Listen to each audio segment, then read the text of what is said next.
Right, so we're going to move on to this Maxcom 30E. It's a radio ham acquaintance of mine. Receives very poor until TX, and then receive is good. And then it says, then it's okay until it's switched on. Yeah, well, I haven't got the foggiest on that. It's always the nicest looking sets as well.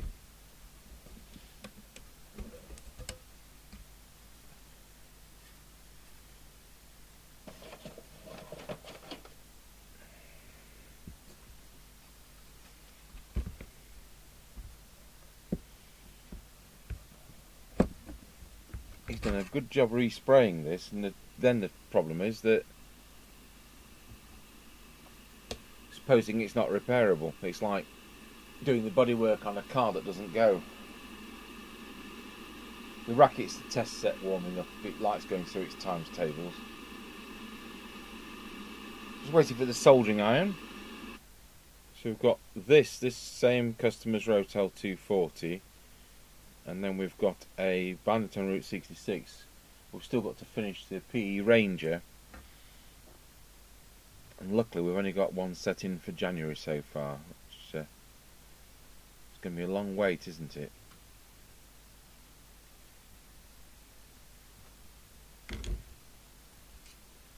So put that on the piece of polystyrene up there. You know, my immediate thought is it's got a faulty filter.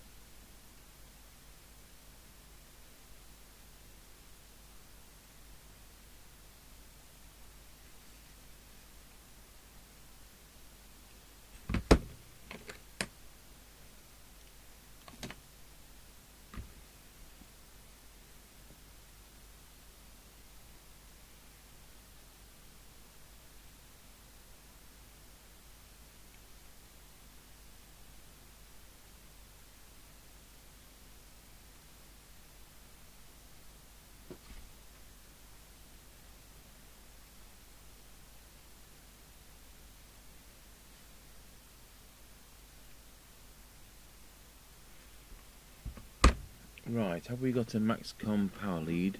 I know we manufacture them, but have we got one on here? I don't think we have at this moment. So it's crocodile clip lead time.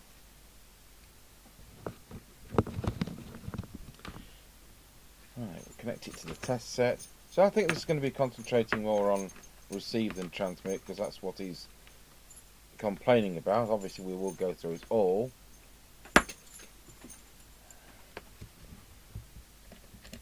December 83. So basically it's a Maxcom 4E with crystal filtering.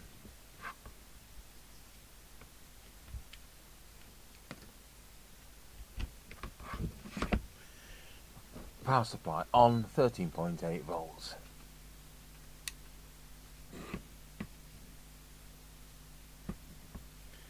So we need a standard microphone, which is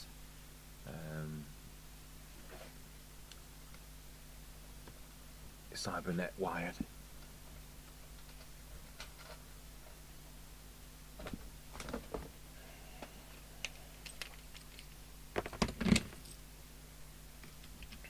We'll need to plug the extension speaker into the test equipment. I'll tell you what, I'm going to check PA first.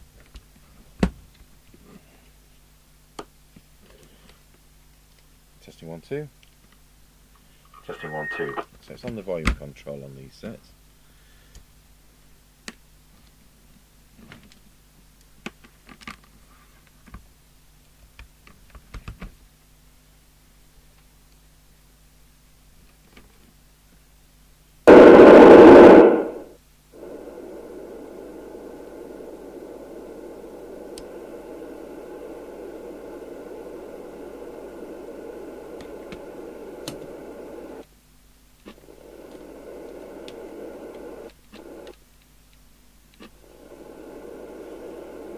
It's slowly coming back. Now, look, we're on track receive. Press transmit. I'll tell you what, I'll put picture in picture and then you'll see it go into transmit. It's see what it's doing. 3.5 watts. Do you hear that? Transmit, let go. It's slowly returning to receive.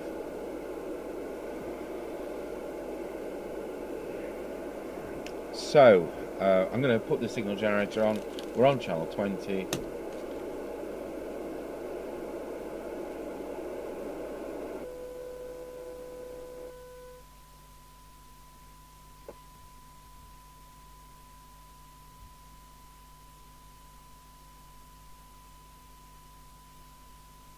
I'm just going to check it's actually on frequency, because there was a bit of an anomaly there as I tuned to the correct frequency for channel 20. Yeah, that's spot on. Brilliant.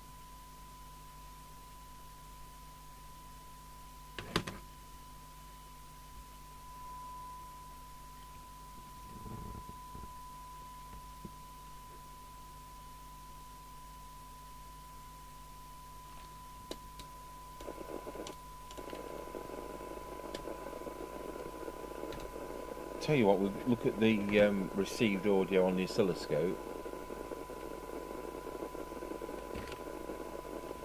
Just put S9, so we've got a equivalent to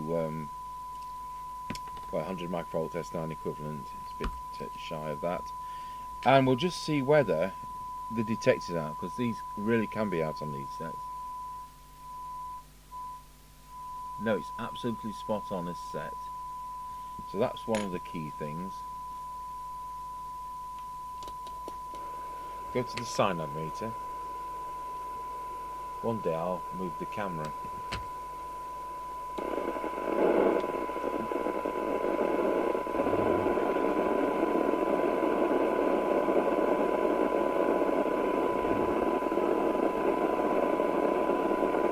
That feels broken.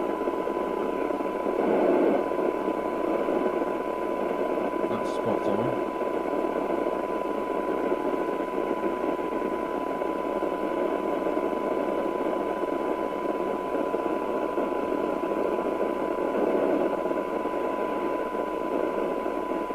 Just put the biggest signal on for those.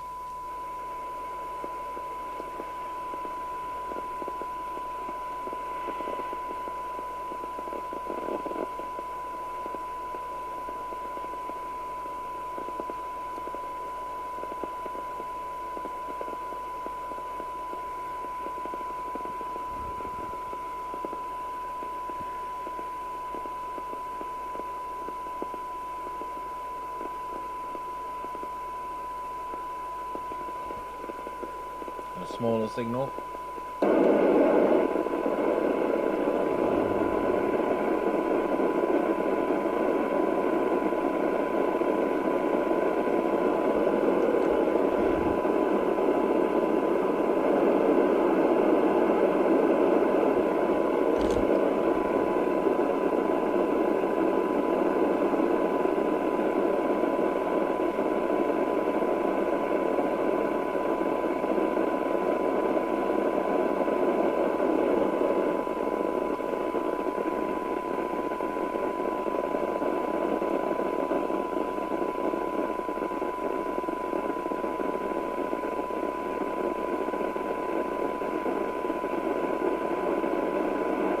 I'm going to try and get this core out, because it doesn't feel right.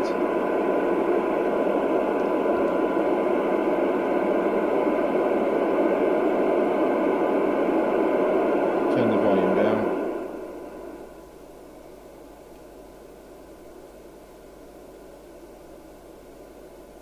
I'd hate to have to unsolder it. Shucks, it is broken.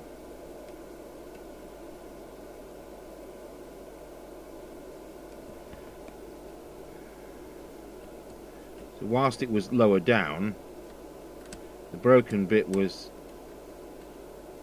helping. This isn't the fault, this is just something else.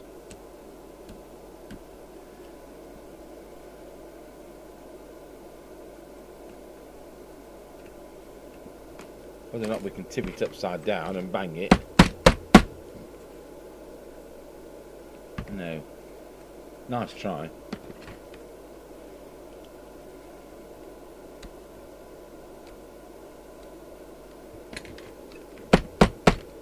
That's got rid of some of it. Now I can probably put the wrong tool in and turn it a bit more.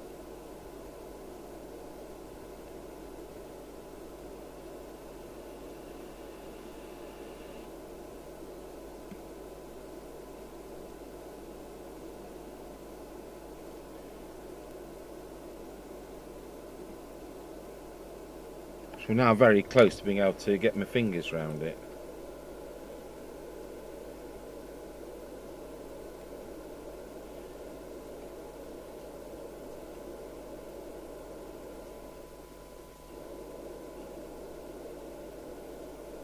Simply put that in the other way around. I'll just again bang it upside down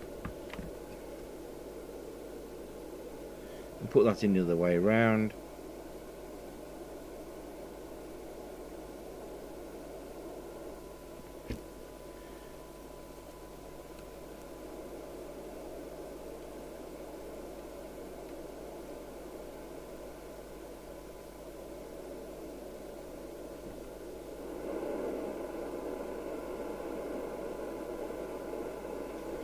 So that's the correct point. Let's see what we've got. So we've got 0.65 microvolts for 12 dB standard. It's about where you'd expect it to be. I'm just going to just make sure that's right.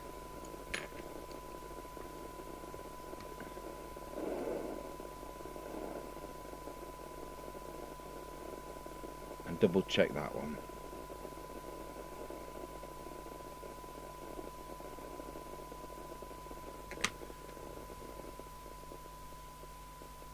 .64, right, okay.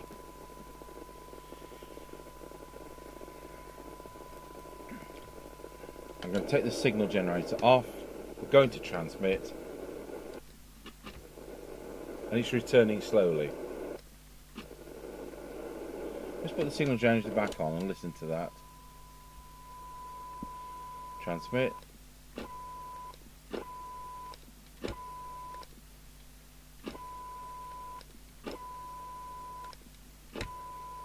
It was instant enough.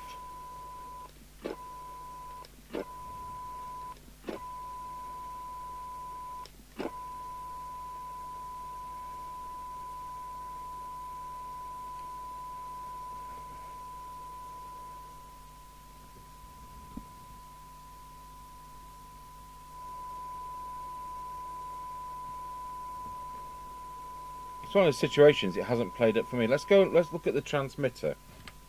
He hasn't sent it in for a laugh.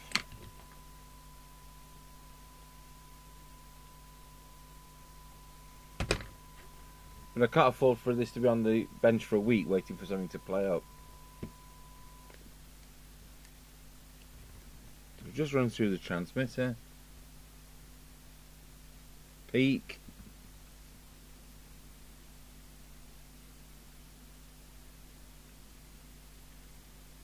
Peak.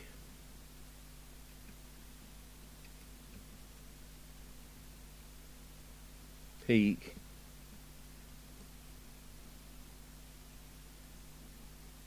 Peak. Let's do the bigger ones.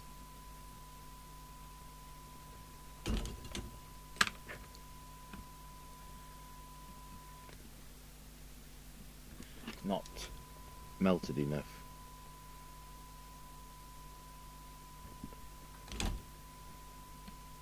That's it.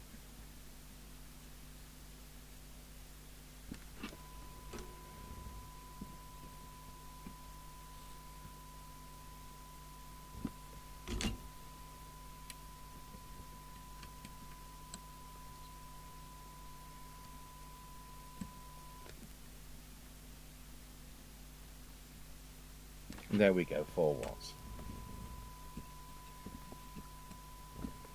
Let's take the signal off again.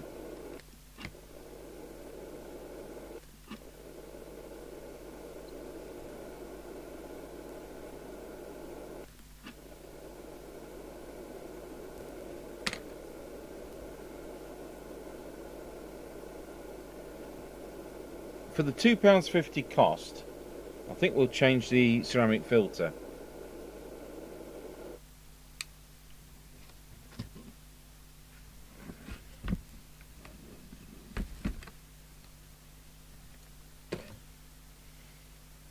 You get quite a lot of, you don't know what's happened to the set in the past, especially if I know where the filter pins are.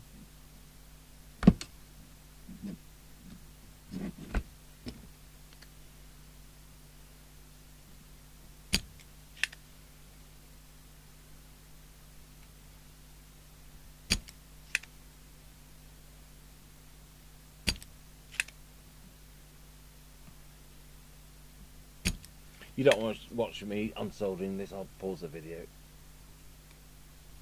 Right, so straight away we have an improvement. We've now got the, without doing anything else, we've got the sensitivity down to 0.34 of a microvolt.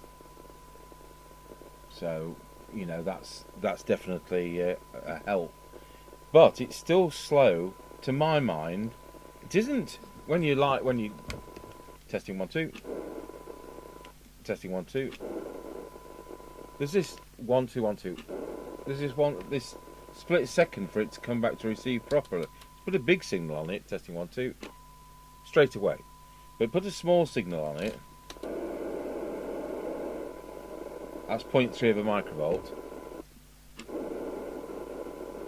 It takes a couple of seconds for it to go back to receive.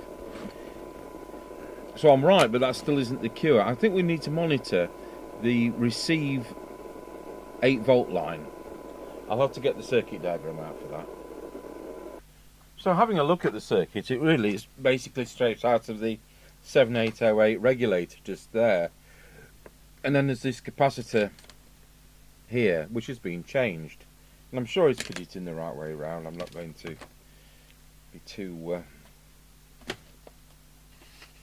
fussy about checking that. We'll just check this voltage out of here. So I should have 8 volts, and I should have it instantly.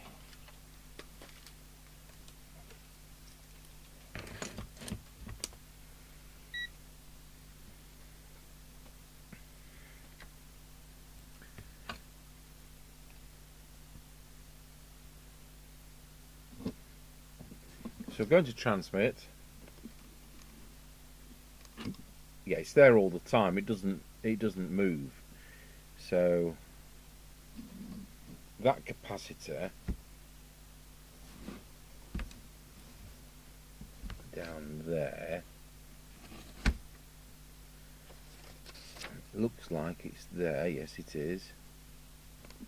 There's nothing strange there.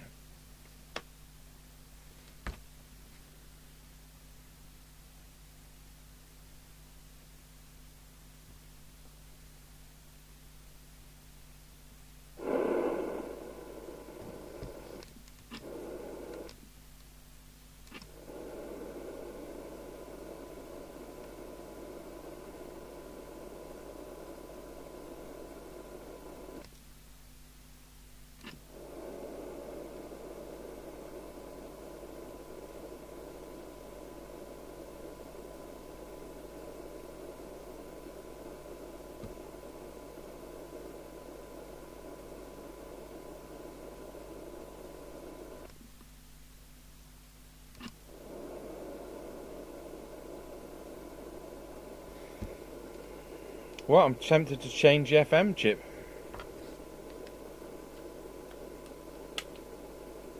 Expensive. That's what I'll do. Well, that seems to have cured it, changing the MC3357. So the filter made an improvement, and the MC3357's made an improvement. So we're listening to it at 0.3 of a microvolt. I'll key up, straight back to receive. Key up, straight back to receive. So you can see that happen. Watch the TX light. Straight back to receive. And again with a bigger signal on. Straight back to receive. I don't know. I'll leave it on the bench overnight. We'll power it up in the morning if it survives on the air test. Right, we'll go through some of the other adjustments. So we want transmitted audio, so we'll do that. Let's see where it is. Voila, it's a little bit low, so we'll just deal with that one. Is it that, or is it the back one?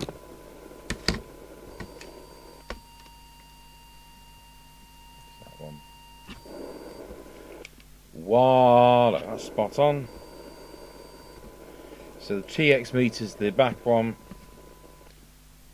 and it should be reading round about 4, and it's reading round about 5. That's the minimum it'll do. So that was no adjustment necessary. Low power. Have they got low power? Yes. So we'll look at the meter for that. Switch to low power. 0.45 of a watt. So it's neither here nor there, but just for the crack, we'll set that to 0.4. And now we will set the receive meter, which there's the extra preset just down there, with 100 microvolts on the receiver. Let's see what that reads. It receives just about 5 and a bit. See whether we can bring that up.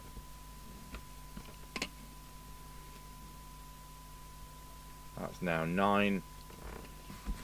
Your DX and local, it just switches the RF gain. So if we switch that to local, the RF gain is adjustable. Switch it back to DX, it bypasses the RF gain. So that's all that does. Filter is just a capacitor it puts in for a tone control. It's not relevant really on FM. But I'll show you that when we do the on-the-air test. So back to low for full power. I'll just do the squelch and then we'll set up the antenna warning indicator. So at the moment we've got 100 microvolts on. Let's turn the squelch to full. That's fine.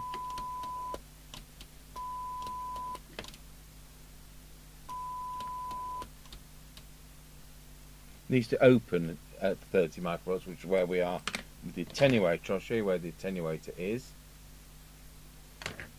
So we're at the 30, we're at the 0. So the squelch control is there.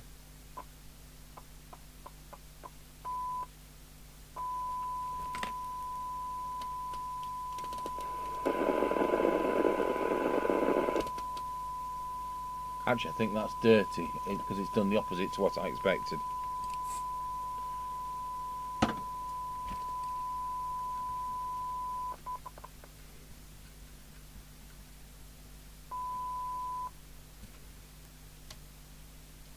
So I want it to open at 100 microvolts.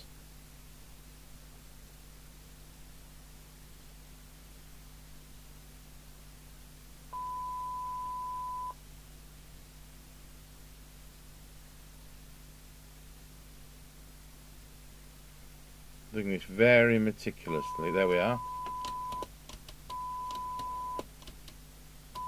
Yeah, that's exactly where I want it. So now we're going to adjust it the opposite way, or check it the other way. Turn the squelch down. Switch the signal generator to standby.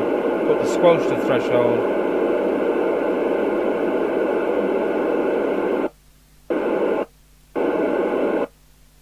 And switch the signal generator back on, remembering it's parked at 0.3 of a microvolt. It's come straight in. So the squelch is coming in at 0.3 of a microvolt, and it's leaving at about 1.7 microvolts. So I've already looked at the SINAD with you. It's about, because they quote 10 dB on Maxcom, so for 12 dB it's doing 0.52, and for 10 dB it's doing 0.43, something like that now.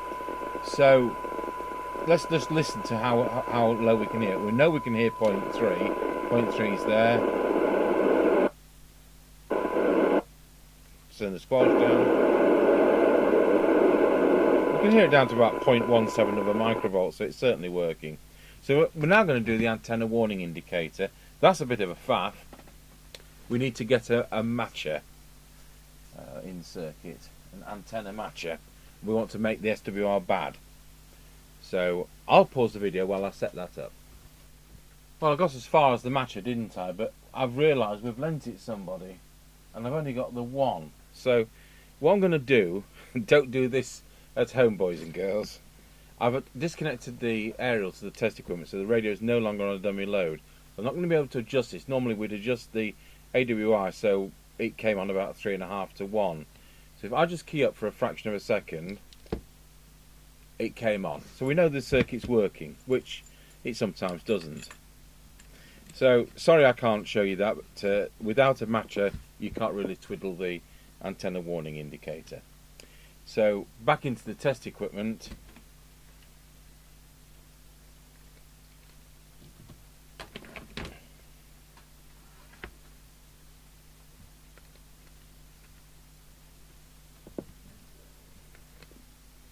And we're doing, it's actually reading 4.3 watts at the moment, but it won't be when it's been on for 20 seconds.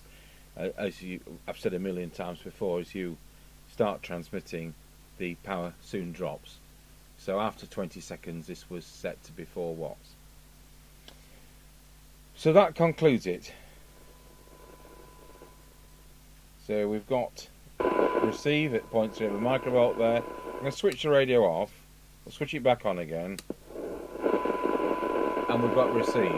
I'll switch it off at the power supply. Switch the power supply back on.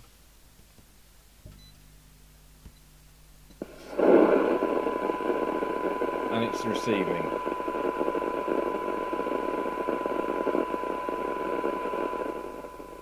So we are going to monitor this. I'll put it together. And if you don't see another video from me for about 2 months, well, you know this is still on the bench.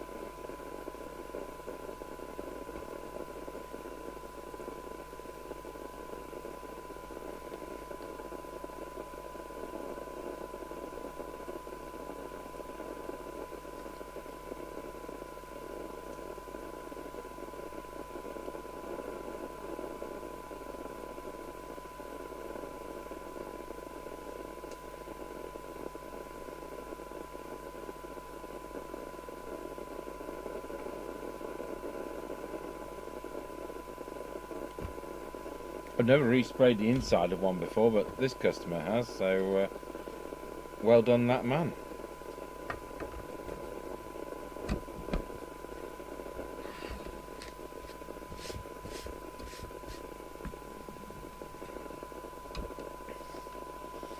I'll just go over this with isopropyl alcohol, but before I do that we'll just flick around the channels. So I'm going to take it off the test equipment, but I'll leave that on. Just pop the squelch on. I'll put it on the aerial.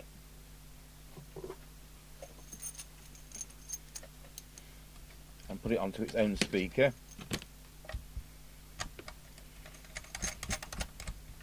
I just want to put the isopropyl while I've changed the MC3357 and the ceramic filter.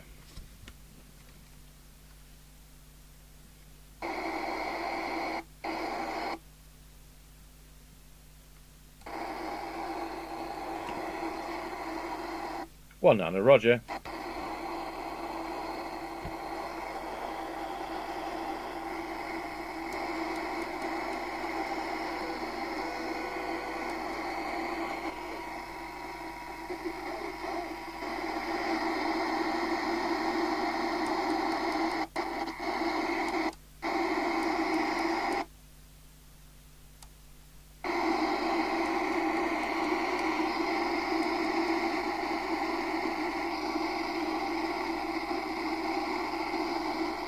I'll leave it on 19, it might just say something. And I will remember to turn the radio off before putting isopropyl alcohol on the printed circuit board. But it's not in here, so I just thought, oh, it is in here, so I will just do that. So there's nobody on. I'm just going to turn this off at the power supply. because some of the parts are still live, so to speak, when we actually have the radio power off. So with the appropriate toothbrush and the isopropyl alcohol,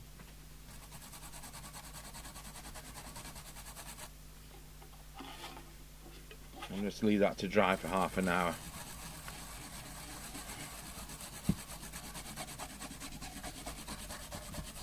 I'm going to visually inspect that before actually putting the lid back on. So there you go, Maxcom 30E with a strange receive situation, which we can only hope is gone.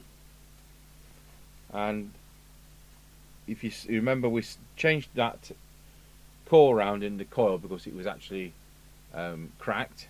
That doesn't alter the fault problem. And then when we looked around the MC3357, which is the FM chip, we changed the ceramic filter, and that brought up the sensitivity.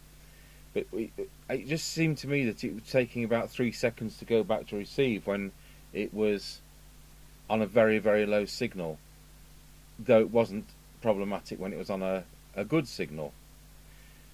So we've changed the MC3357, and that was one out of a recovered scrap chassis, so that it doesn't cost him much because it's quite pricey, and that's brought the receive back as far as I can see. But intermittents are always difficult, aren't they? And I'm sure we've hit it. We're going to do it on the air test. You'll see that, and see how it performs when Mr. Chippy goes round Scratchy Corner. Thank you for watching the 1983 Maxcom 30E, which is like a 4E and a Midland 3001, but with a crystal filter.